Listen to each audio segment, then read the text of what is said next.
Alright, Bonehawks, this video is all about the Umgadi trailer yesterday. First off, I just want to say a big thank you to everybody that supported, everyone that subscribed. You're awesome.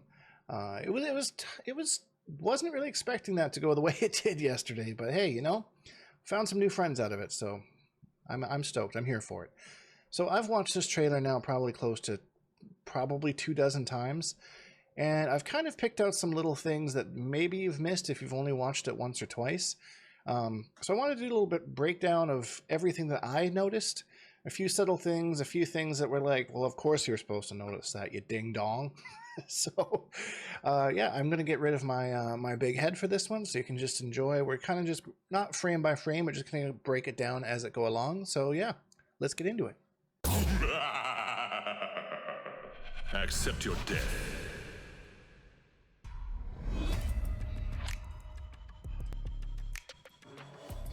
So the first thing that I want to point out, and it's a pretty wholesome little thing, is even in Outworld with people turning into monsters and kings and queens, there's always time to fly a kite. I just think that's so nice. Anyways, moving on. So this is the first scene where we kind of see something notable, at least in my opinion.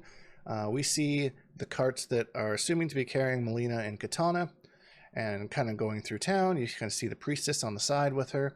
But then at the very front, you see Goro kind of drumming away, which kind of, to me, I know that's not probably the intended purpose, but it just kind of reminds me of Collector's one-man band friendship from Mortal Kombat 11. So, but the most important thing about this is it kind of tells me that Goro is part of the story. He's not just like a cameo that won't be involved at all. He is part of the story in some aspects. And even though I believe we've only seen him in cameo form, it's not confirmed yet whether he's only the story cameo or whether he's a cameo in general. There is a point later where I want to talk a little bit more about this, but for now, it's just something that I wanted to point out that looks like Goro is indeed part of the story. Umgadi are warrior priestesses, born daughters of Outworld. So that's another side thing that I'm wondering about the narrative here, is that the firstborn daughters of Outworld, I'm curious who the fathers are here. Who are all the fathers? Obviously, I'm sure we'll get into it because that's a pretty big thing considering Li Mei accidentally got Melina's father killed, apparently. And then it's kind of unclear to me whether she just got exiled or decided to leave or what happened there. So those are things that I'm curious about learning about the story mode. From infancy, they are trained to defend the royal family. I will prevail, Earthrealmer. This fight is more important to me than you can ever know.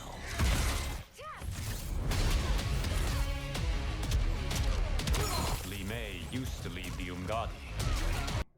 So could be overthinking this just a little bit here, but this kind of shield in the background has kind of like Kotal Khan's sun vibes. It's a little bit kind of unclear to see, but that was kind of the first thing that I thought of when I saw this thing. Is like, I kind of got that a little bit from Tanya too, that a lot of her moves seem to be kind of, maybe it's just because they're so bright that I'm thinking that maybe some sort of like Kotal sun vibe.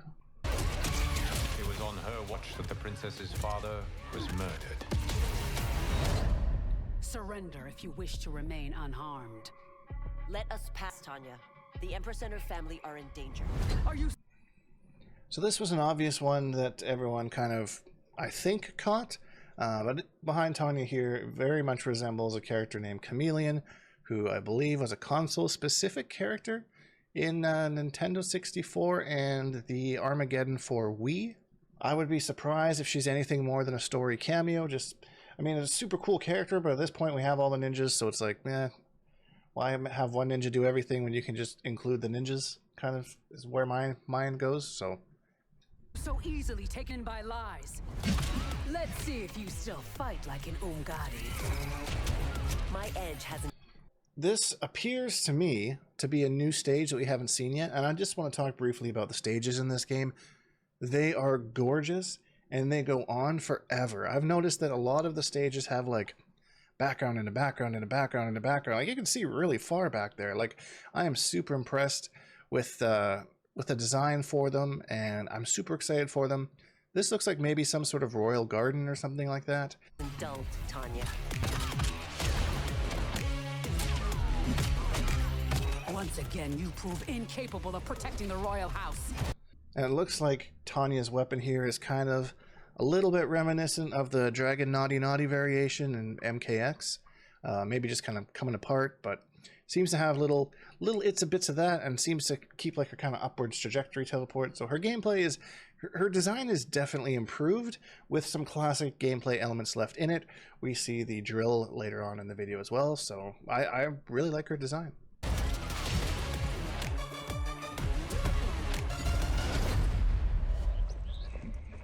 In this scene, we see Liu Kang. I'm very, very certain that's Raiden because you can kind of see the edge of his hat. Melina, Tanya, and then Rain all sitting at this table here. I'm assuming just kind of taking hits from this purple bong that's in the middle of the table. And I think Melina's had a little bit too much. She's not feeling so good. But Rain apparently must be pretty important here if he's kind of up on the... at the same table as these, and obviously something has happened to where Liu Kang has made it to Melina to kind of talk about whatever is going on. We don't know that yet, but we did see Tanya try and stop them earlier, but clearly that did not work. Are you unwell, princess? I am fine, Tanya. For you to hold the throne, we must keep your secret. With Liu Kang. So here we see Kenshi kind of consoling Melina, and it's unclear to me what Kenshi's role is in Outworld here. Doesn't look like he's been blinded as far as I can see, and as far as he can see, I guess, as well. So that we have seen blindfolded Kenshi though, so we don't that's all, folks. So we do know that it happens at one point, but we've never seen these two really interact much outside of like being enemies of each other. So it's really interesting to me what Kenshi's relationship to Melina will be. Help, maybe they'll find a cure. If he could have helped, he would have done so by now. So here we see Baraka saying, oh, if he could have helped, he would have done so by now, blah, blah, blah, blah. And then they inject him in the back of the head with whatever this is. I'm assuming this is maybe something to kind of calm him down from keeping him from going too feral. But obviously, it seems to me that they want to keep in contact with Baraka for some reason. Maybe he can kind of provide them a little bit of help with what the Tarkat that Melina has, kind of learning about it, maybe trying to fight against it. But Baraka is obviously very upset at Liu Kang for not doing anything. Yeah. I love Baraka's new backstory, by the way. It's freaking fantastic. He's no longer just a jobber. He's a really noble dude that's just trying to help out some of his friends. I really like it. We are victims of Tarkat. It disfigures, then debilitates. In time, it will turn us all into bloodthirsty monsters. Death is our only release. So here is something really interesting. So that's another new stage that we haven't seen yet. You got this big thing living on the right-hand side of the screen here. Don't really know what it is. It looks like a giant armadillo with a bunch of spikes coming out of its back. But as we kind of go through this scene, this looks like maybe it's the entrance to Baraka's little Tarkatan city that he created. So we see the one little Tarkatan just to the left of Melina here, just kind of existing, kind of moving around in the background.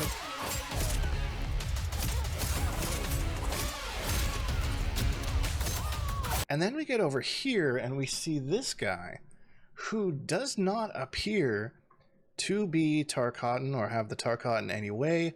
He's surrounded by a bunch of dream catchers. He looks kind of shaman-esque. Looks like he's got kind of horns on the side of his head. He just looks like a dude. So maybe I'm really speculating on this guy, whether he's going to be like a big part of the story or he's just like a random dude in the background, just like, yo, these guys are freaks, let me check them out. Maybe he uses the dream catcher to kind of keep the Tarkat away. But either way, he seems to be in the vicinity of all these people and just seems to be like a normal dude as far as I can tell so far. Well, as normal as you'd see in Outworld. And then in the other corner, right over here, we see another Tarkatan guy just doing some tanning, it looks like, with a hide there. So this very much does look like it's kind of the Tarkatan hideout, campout entrance zone. So that's pretty cool.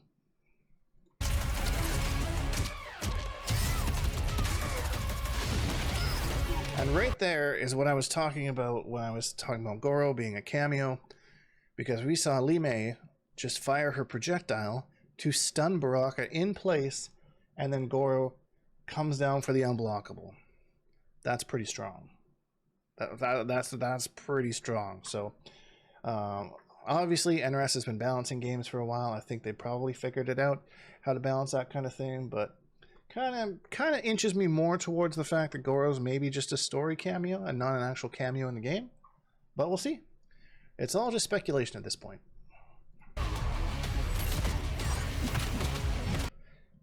Now we're introduced to another new stage, which is I'm assuming the School of Sorcery, because Rain's bio is the only place that mentions it, and this definitely looks like a school of some sort. You got all sorts of books open, you got all sorts of little candles for rituals and stuff like that. There's one part in particular on the left side I found intriguing.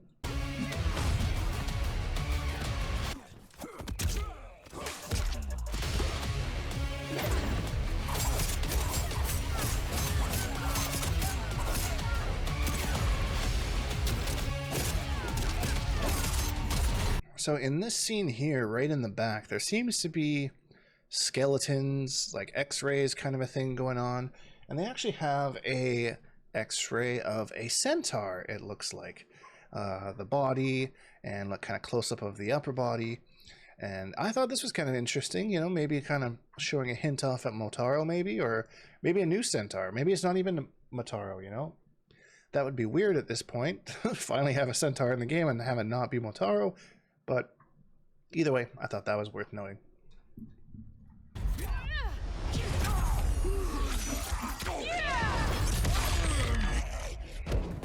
Priestesses, in my heart, I am still Umgadi.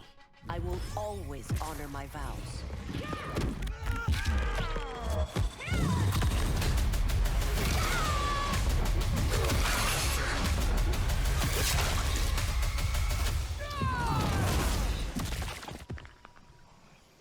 And I think that's it. I don't think there's anything else past this. Just some fatalities here to demonetize the YouTubers. And that's it. That's everything that I have to go over from this Mortal Kombat 1 trailer. What did you find that I maybe missed? Because I know that there's so many eyeballs out there that maybe we can all come together and be like, yo, did you miss this little thing in this corner of the map down here? That's kind of cool. And I like that kind of stuff. So, yeah. If you enjoyed this video, please leave a like, because it really helps me out, and subscribe if you haven't, because I make new videos almost every single day. Hashtag Bonehawks and all that stuff, and we'll see all you Bonehawks in the next video.